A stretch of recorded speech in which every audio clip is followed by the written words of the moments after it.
সবাইকে স্বাগত জানাই। আজকের আলোচনার বিষয়বস্তু কম্পিউটার সায়েন্স ক্লাস 11 এর সি প্রোগ্রামিংয়ের বেসিক কনসেপ্ট, যেটা কম্পিউটার সায়েন্সের syllabus West Bengal council of higher secondary এডুকেশনের সিলেবাসে রয়েছে। সেই সিলেবাস অনুযায়ী যে বেসিক কনসেপ্টগুলো শেখার রয়েছে সেগুলো শুরু করতে চলেছি এবং একদম শুরুতে প্রোগ্রামিংয়ের ক্ষেত্রে যে সমস্ত ফিচার্স কাজে লাগে বা ব্যবহৃত হয় সেগুলির মধ্যে অন্যতম হলো 1 নম্বরে আসবে অ্যালগরিদম,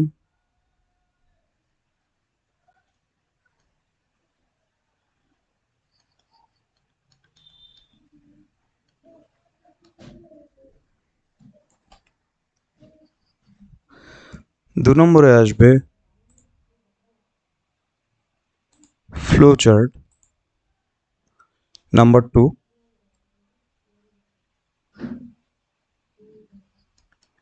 flowchart,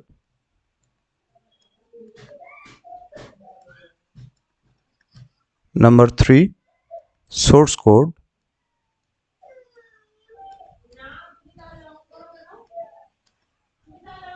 বা programming code, number 4 output,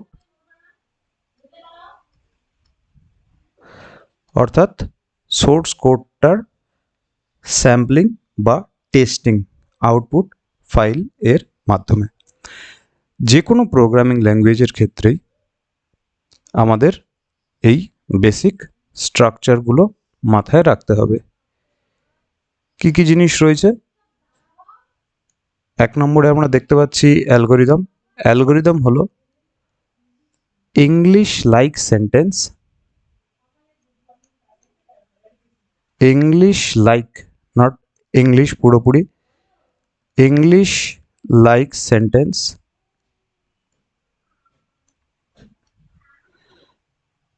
to complete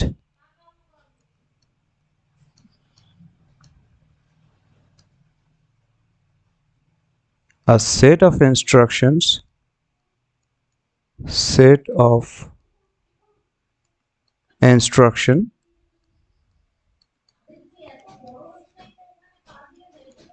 to accomplish a particular task.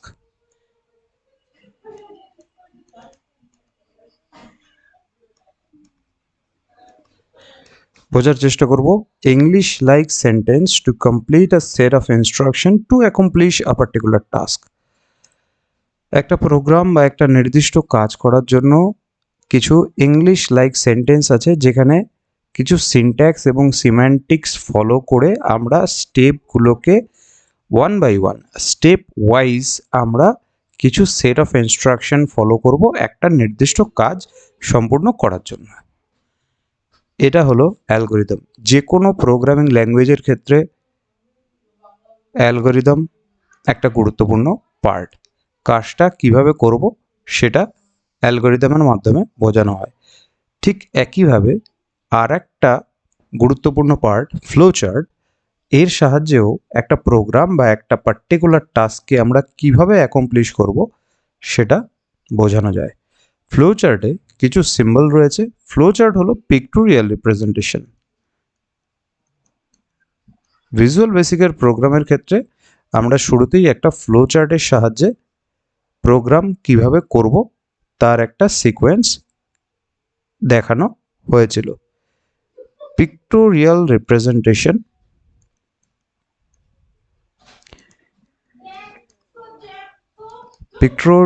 Representation of a program. এখানে কি কি জিনিস ব্যবহার করা হচ্ছে? কিছু সিম্বল রয়েছে, pictorial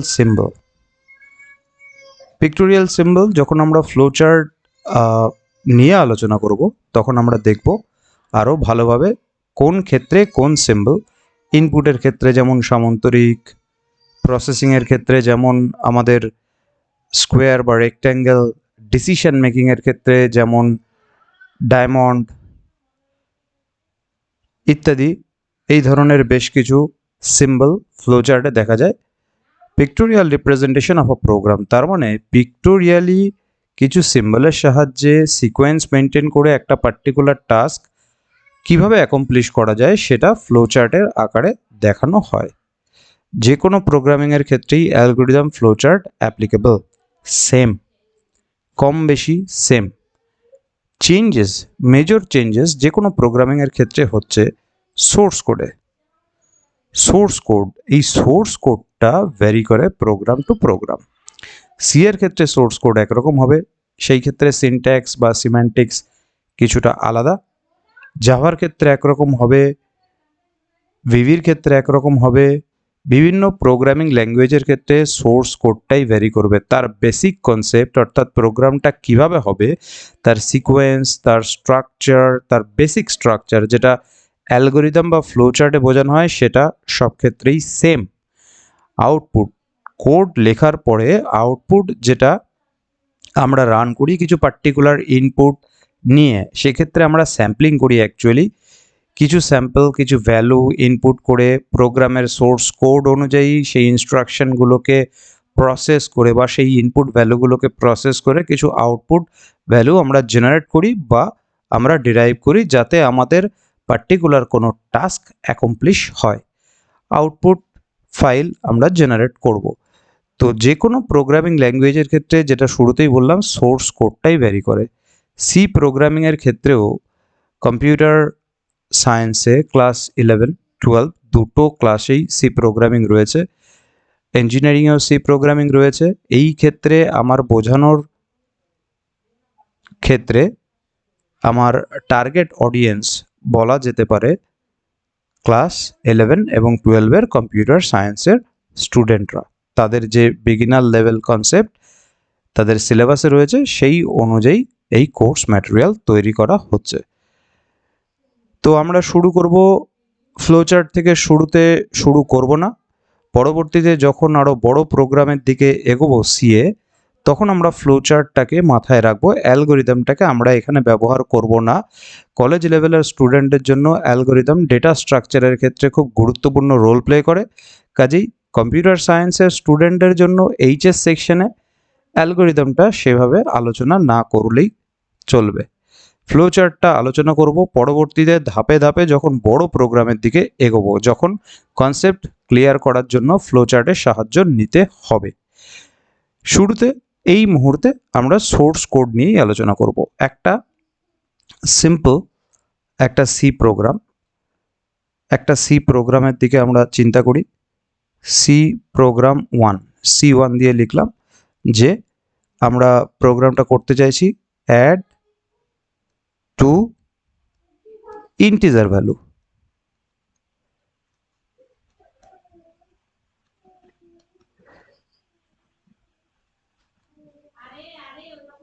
C program 1 add two integer value.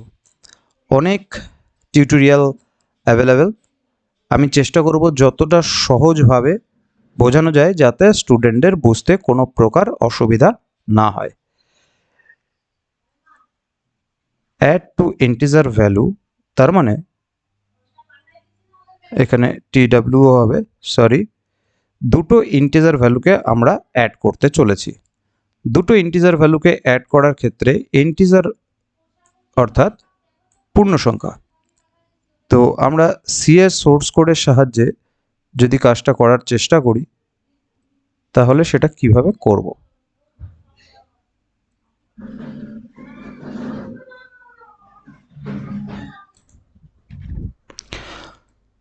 দুটো ইন্টিজার ভ্যালু অ্যাড করব। আমরা ডিরেক্ট সোর্স কোডেই চলে যাচ্ছি। প্রথমে আমরা লিখছি হ্যাশ ইনক্লুড stdio.h। ভালো করে বুঝতে হবে, যদিও অনেক ভিডিও লেকচার ইউটিউবে অ্যাভেলেবেল, তবুও আশা করি এই লেকচার ভালোভাবে দেখার পরে এবং শোনার পরে কনসেপ্ট অনেকটা ক্লিয়ার হবে। হ্যাশ ইনক্লুড conio.h,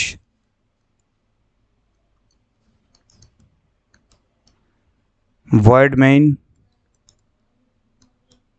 প্রথমে কোডটাকে আমরা লিখে নেব, লিখে নিয়ে তারপরে এর এক্সপ্লেনেশনে এগোবো।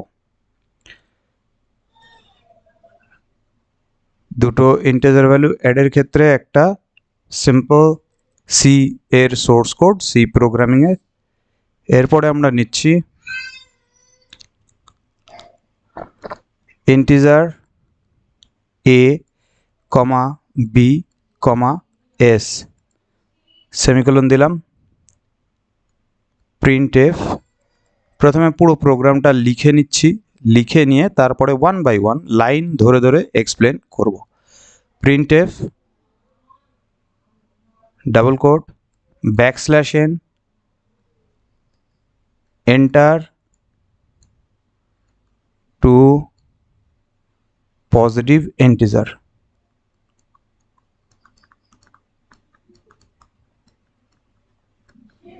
enter to positive integer, double quote close, first bracket close, semicolon. Scanf double quote %d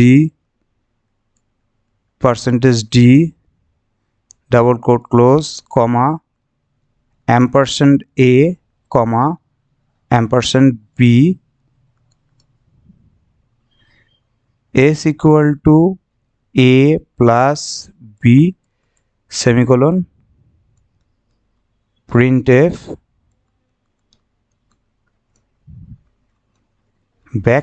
\n sum equal to %d double quote close, comma s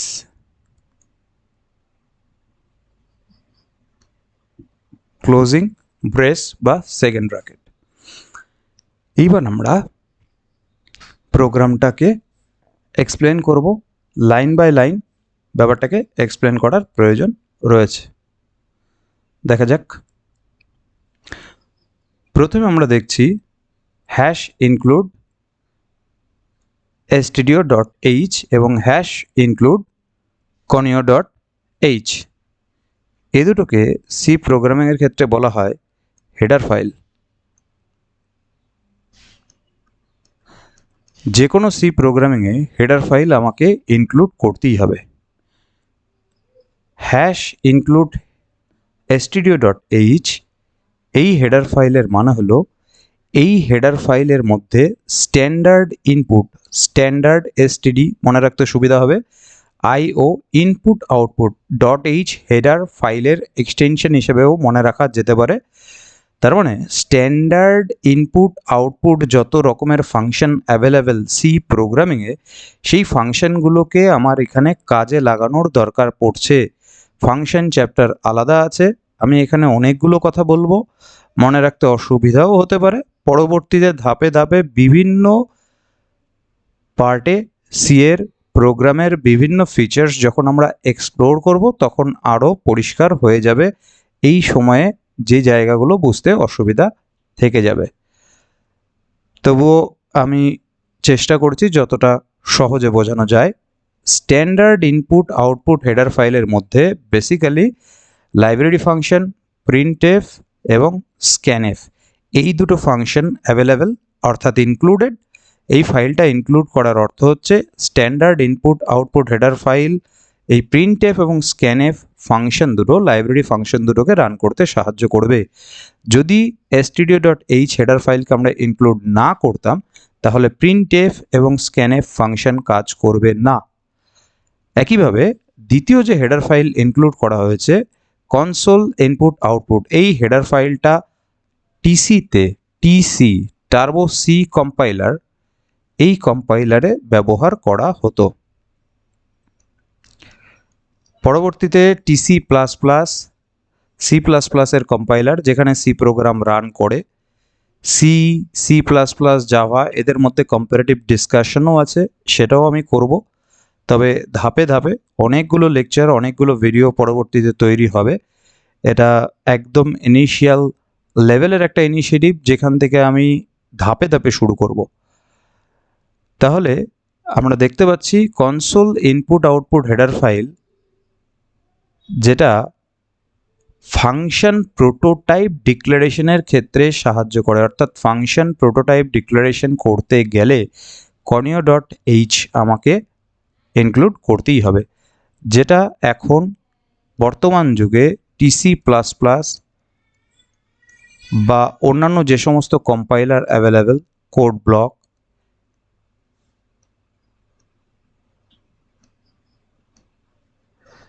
আরও অনেক সি এর কম্পাইলার রয়েছে, জিসিসি আছে, এখন conio.hটা আর ব্যবহার হয় না এই সমস্ত মডার্ন কম্পাইলারের ক্ষেত্রে। কাজেই এটা নিয়ে খুব একটা আর চিন্তা করার দরকার নেই। অনেক সময় conio.h আগে ব্যবহার করা হতো, কেন ব্যবহার করা হতো এই প্রশ্নটা ইন্টারভিউ সেকশনে, টেকনিক্যাল ইন্টারভিউ সেকশনে জিজ্ঞাসা করা হয়।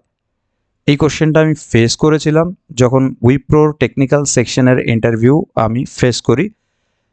উইপ্রো ক্লিয়ার হয়েছিল 2008 সালে যাদবপুর ইউনিভার্সিটির ক্যাম্পাসিং রিক্রুটমেন্টে। তখন এই প্রশ্নটা আমাকে ফেস করতে হয়েছিল। উইপ্রো বেসিক্যালি সি এর ওপরে খুব গুরুত্ব দেয়। উইপ্রোর মতো আরও কিছু কোম্পানি আছে যারা সি এর প্রোগ্রামিংয়ের ওপরে খুব গুরুত্ব দেয়, একদম কোর প্রোগ্রামিং ল্যাঙ্গুয়েজ হিসাবে এটাকে ধরা যেতে পারে। কাজেই ইম্পর্টেন্স বুঝতে হবে এবং সেইভাবে পরিষ্কার ধারণা তৈরি করতে হবে। তারপর এর প্র্যাকটিক্যাল ইমপ্লিমেন্টেশন, কনসেপ্টের সাথে সাথেই এগোবো ধাপে ধাপে। Void main, void main, void বা নাল মেইন ফাংশন। প্রত্যেকটা সি প্রোগ্রামের একটা মেইন ফাংশন থাকবে। এই ফার্স্ট ব্র্যাকেটটাকে বলা হয় প্যারান্থেসিস, ওপেনিং আর ক্লোজিং, যেটা দেখতে পাচ্ছি। এর মধ্যে কিছু প্যারামিটার অথবা আর্গুমেন্ট থাকে, প্যারামিটার পাস করানো হয়।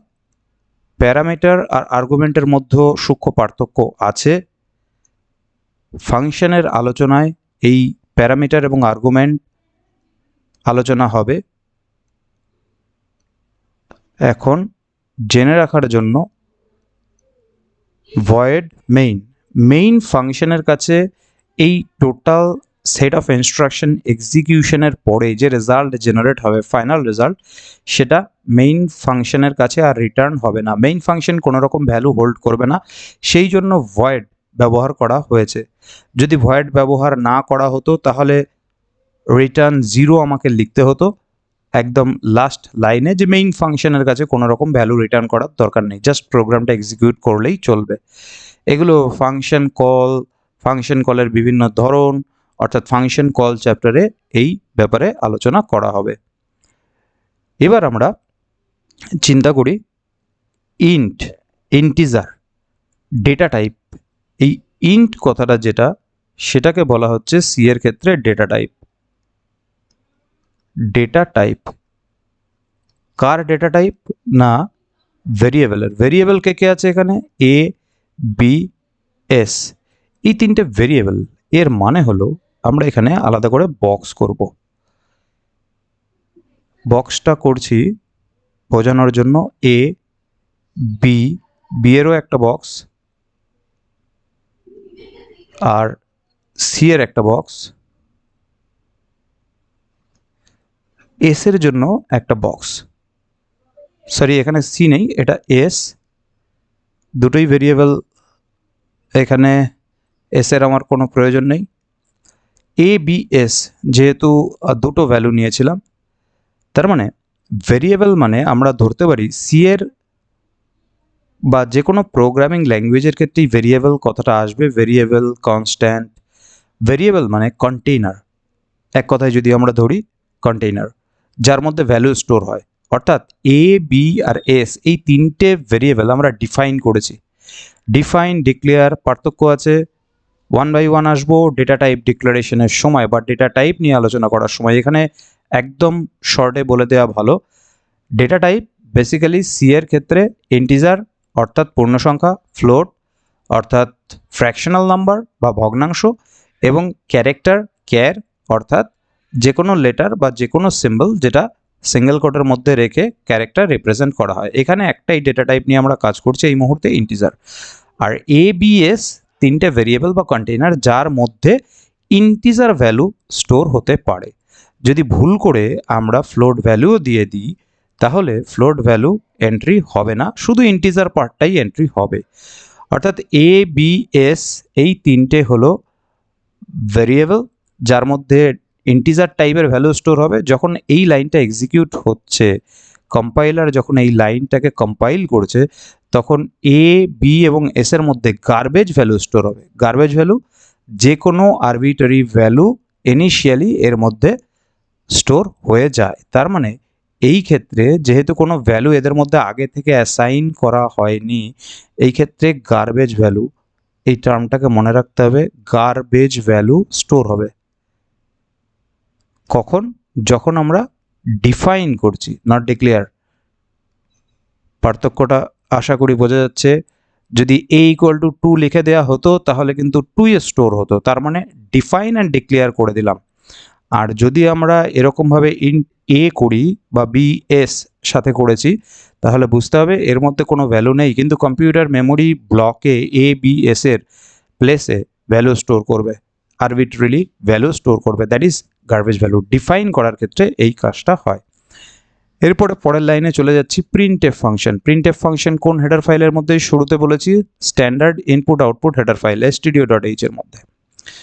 এখানে অনেকগুলো জিনিস রয়েছে। প্রিন্টএফ একটা ফাংশন, মেইন একটা ফাংশন, প্রিন্টএফ একটা ফাংশন, স্ক্যানএফ একটা ফাংশন। একটু লক্ষ্য করতে হবে, প্রিন্টএফ ফাংশন এবং স্ক্যানএফ ফাংশনের শেষে প্যারান্থেসিসের মধ্যে ফার্স্ট ব্র্যাকেট শুরু এবং শেষের পরে সেমিকোলন আছে, সেমিকোলন আছে, কিন্তু মেইন ফাংশনের শেষে কোনো সেমিকোলন থাকবে না। অন্য কোনো ফাংশন, সেটা লাইব্রেরি ফাংশনই হোক বা ইউজার ডিফাইন্ড ফাংশন হোক, সেই ক্ষেত্রে অবশ্যই ওপেনিং আর ক্লোজিং ফার্স্ট ব্র্যাকেট বা প্যারান্থেসিসের মধ্যে আমাদের কোড দিয়ে স্ট্রিং থাকতে পারে, কিন্তু শেষে আমাদের সেমিকোলন দিতে হবে, না হলে এরর আসবে কম্পাইলিং করার পরে। এবার এখানে ব্যাকস্ল্যাশ n, ব্যাকস্ল্যাশ nটাকে বলা হয় ফরম্যাট স্পেসিফায়ার। বেসিক্যালি এই ব্যাকস্ল্যাশ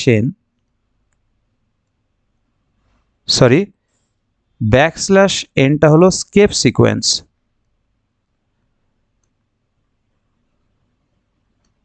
স্কেপ সিকোয়েন্স এই ক্ষেত্রে ব্যাকস্ল্যাশ n এন্টারের কাজ করে, অর্থাৎ এই ডাবল কোডের মধ্যে যে কথাটা রয়েছে এন্টার টু পজিটিভ ইন্টিজার, এই লাইনটা নেক্সট লাইনে আউটপুট উইন্ডোতে নেক্সট লাইনে প্রিন্ট হবে।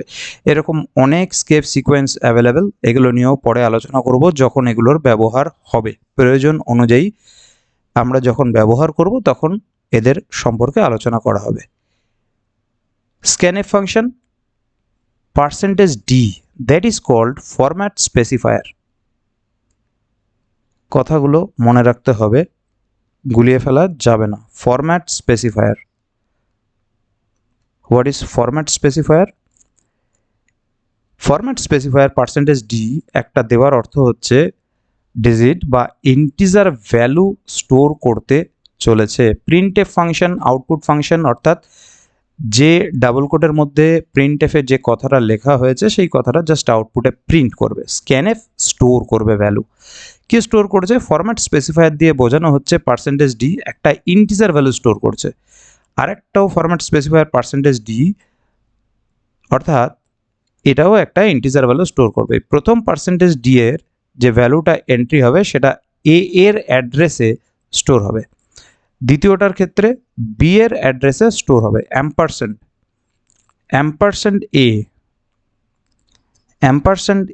কথাটা হচ্ছে a address of a variable. a ভেরিয়েবলটা যেটা আমরা ডিফাইন করেছিলাম সেটা মেমোরির কোনো লোকেশনে আছে। সে এটা হলো ভেরিয়েবলের নাম, ভেরিয়েবল নেম, এটা হলো ভ্যালু এই বক্সের মধ্যে, আর এখানে আমরা ধরে নিলাম এলওসি লোকেশন। কার লোকেশন? কম্পিউটারের মেমোরি লোকেশন। আমরা ধরে নিলাম মেমোরি লোকেশন নর্মালি হেক্সা কোডে হয়, হেক্সাডেসিমাল নাম্বার 2000, এটা ধরে নিলাম 2001, এটা ধরে নিলাম 2002। কম্পিউটার কোন মেমোরি লোকেশনে ভ্যালু স্টোর করবে এবং কোন মেমোরি লোকেশন এ ভেরিয়েবলের জন্য অ্যালট করবে সেটা কমপ্লিটলি তার উপরে ডিপেন্ড করে, প্রসেসরের উপরে ডিপেন্ড করে। আমরা বোঝানোর সুবিধার জন্য পরপর মেমোরি লোকেশন অ্যালটমেন্ট হয়েছে বলে ধরে নিয়েছি 2000, 2001 অ্যান্ড 2002। তো আমরা এখানে দেখতে পেলাম যখন প্রথম %d অর্থাৎ ফরম্যাট স্পেসিফায়ার বলছে যে এখানে আমাদের ইন্টিজার ভ্যালু স্টোর হবে, কোথায় না এর অ্যাড্রেস, অর্থাৎ এ ভেরিয়েবল যেটা আমরা ইন্ট এ বলে ডিফাইন করেছিলাম তার যে মেমোরি লোকেশন সেই এখানে আছে 2000 লোকেশনে এ এর ভ্যালুটা স্টোর হবে। অর্থাৎ আমরা বাইরে থেকে যে ইনপুট দেবো সে এখানে 2 ইনপুট দিলাম, তাহলে 2 ভ্যালুটা চলে গেল আমাদের এই এ এর লোকেশন অর্থাৎ 2000 লোকেশনে। লোকেশনের নাম হচ্ছে এ, ভ্যালু হচ্ছে 2 এবং আমাদের লোকেশনের অ্যাড্রেস হচ্ছে, এটা হলো address, memory address. Same second format স্পেসিফায়ারের জন্য বিতে ভ্যালু যাবে সে 3। তার মানে অ্যাকচুয়ালি বিতে ভ্যালু যাবে বলতেই যে % কথাটা, এটার মানে হচ্ছে ভ্যালু স্টোর করা হচ্ছে এবং বি ভেরিয়েবলের যে লোকেশন মেমোরিতে অ্যালট হয়েছে সেই লোকেশনে ভ্যালুটা যাচ্ছে। ক্লিয়ার? দেন বিতে চলে গেল আমাদের 3। এরপরে একটা অপারেশন হচ্ছে S equal to A plus B. এখানেও কিছু জিনিস বলার আছে। S equal to A plus B, এখানে যে কথাগুলো বলার আছে সেটা হলো এ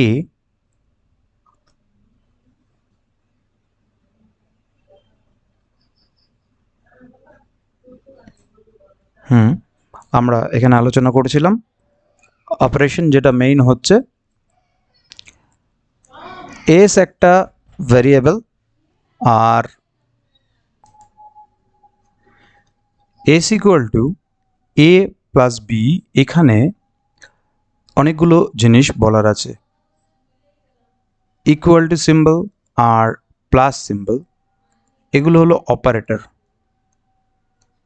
অর্থাৎ যাদের সাহায্যে অপারেশনটা হচ্ছে।